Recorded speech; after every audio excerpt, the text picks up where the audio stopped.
Hello, hello, hello. Welcome back to Mimi on the Move. Welcome to Mimi on the Move. I'm Mimi. Now, if you're new here, we're in the middle of incidences. It's an ongoing little series that I'm doing. And if you want to know about it, please go back to the very first one, incident number 1, it's called. Today we're working on incident number 9. And there's a few incidences in every video because I'm trying to keep them short enough to keep your attention and not make them too long to bore you with all the stuff. And honestly, it's just, I think we should make a movie. I don't know who I'd pick to play me, but it won't be me because that means I'd have to live it all over again, and I'm not doing that. Anyways, without any more introduction, let's just get on with incident number 9. Last time we finished up with a real man would have looked at me in the eye and apologized directly to me. Okay? I did mention that person, we called him B. And we also know that somebody I thought was my friend, who is his girlfriend, was and is his girlfriend, we're calling her B2. And I used to go to dinner with her and a couple other ladies regularly. I thought she was my friend. But when I learned what she had done with B toward me, I realized that I guess she's not my friend, because a friend would not do that. I don't think she realized the harm that she was participating in at that time. I do believe that. And I will say also, well, I'll get into it. Let me just get into it, and then it'll maybe all fall into place for you. So incident number 9. So a couple of years later, after the incident number 8, while I was teaching the line dance class, B's girlfriend, B2, was in the class, and she was struggling with her steps. I could see that. Excuse me. People walking around, I don't want them to hear me. That's it. You know. Okay. And she was becoming very frustrated with herself. I could see it. And so I tried to slow things down and, help her that way without her knowing I was doing it, because I didn't want to put her on the spot. An instructor would never do that to somebody, embarrass them. I would never do that. So I was trying to slow. Anyways, she decided to walk out of class in the middle of class. And as she was walking out the front door, she changed her mind and stormed, and I'm saying stormed, back into the center of the room, raising her voice and berating me as the instructor. She did this in front of the class. She was so angry because I wasn't giving her the instruction she required. I was so shocked that I did not react at all. I just said, "I'm sorry you feel that way." That was the best professional thing I could do, because I did not know what to do. I did not know even how to handle it. So I just said, "I'm sorry you feel that way." She continued to rant, and then she stormed out, just like she had stormed back in. Cloud of dust behind her.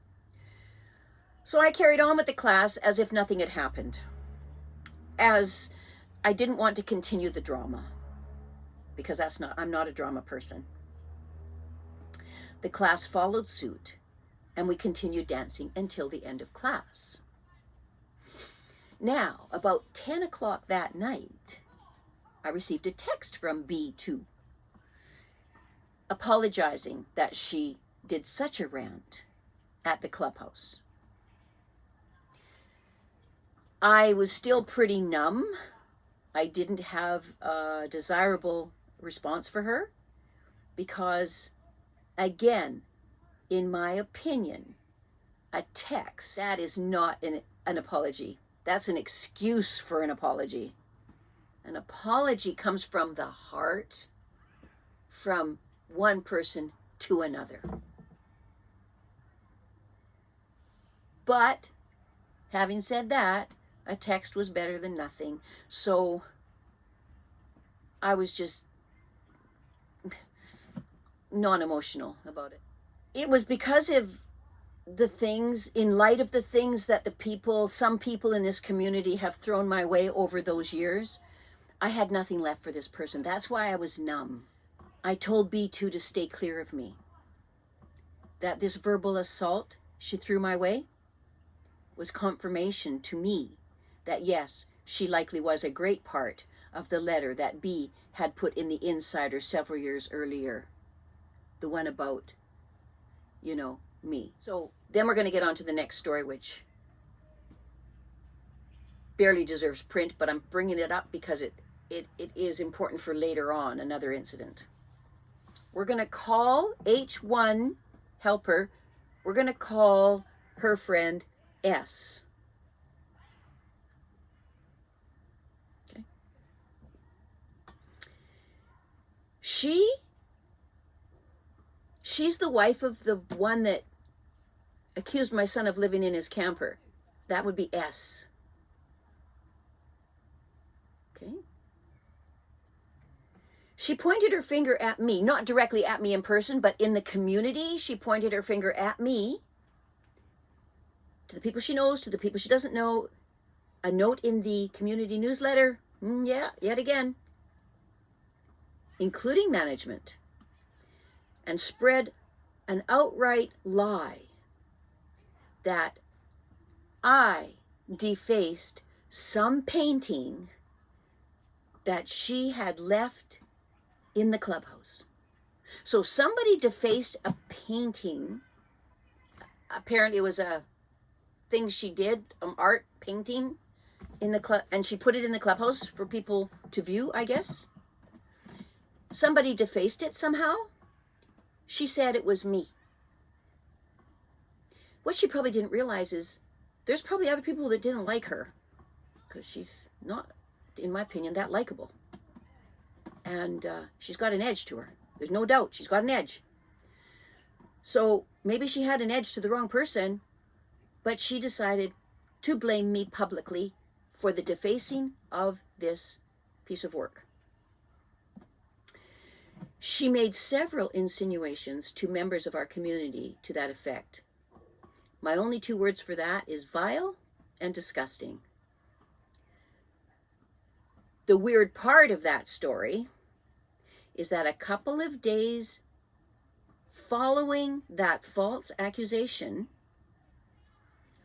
one of our exercise balls that have a value of $25 each, that I paid for, in the clubhouse, had been sliced with a sharp object and had to be thrown out.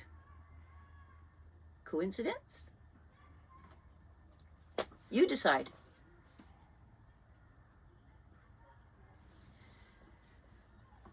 It just didn't end, folks. Incident number 10. While teaching my group fitness classes in the clubhouse, I go early and I rearrange the furniture. I sweep the floor so that we have an open and safe place to move around in. Don't forget, these are seniors doing group fitness classes. It has to be safe for them. During one Christmas, I think it was in 2023, we're moving up now to 2023 from 2017 here, S, right, the wife of the man that accused my son of living in his camper and who was a friend of H1, so on and so forth, S and other social committee members decorated and rearranged the furniture for the Christmas season, which is done every year, and it's lovely. Generally speaking, that after our dance class every Tuesday evening, we do not put the 2 chairs back in place, and we do not put the 2 tables back in place because nobody comes to the clubhouse at the end of Tuesday night as a rule. And Wednesday morning, right away, we have group fitness which means we have to put those things all back anyways.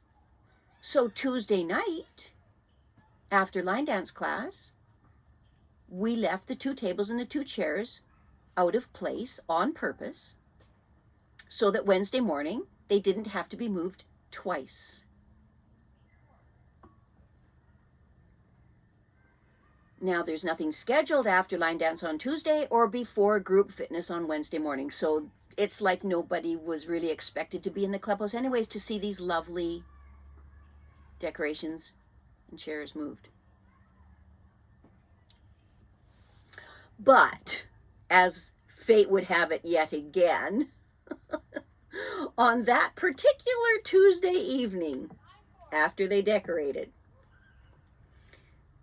S must have gone to the clubhouse, probably knowing that we leave 2 chairs and 2 tables out of place after class. That's my guess. Anyways, S did go to the clubhouse, and below I'm going to read you an email that she sent me that night following her clubhouse visit. She incurred that she spoke on behalf of the entire social committee. She was their spokesperson. Here's what she said to me. Hello, Lori. The social group and I spent a great amount of time yesterday decorating and rearranging the furniture to make the clubhouse inviting and enjoyable for the Christmas season. It was with great disappointment when we walked in today and saw how you left it. There is no reason why you need to move anything but the table and chairs, as you have plenty of room to do you classes. Not your classes, you classes. In the future, we would appreciate you replacing what you move, and we wish you a wonderful Christmas. Holy shit. What the hell?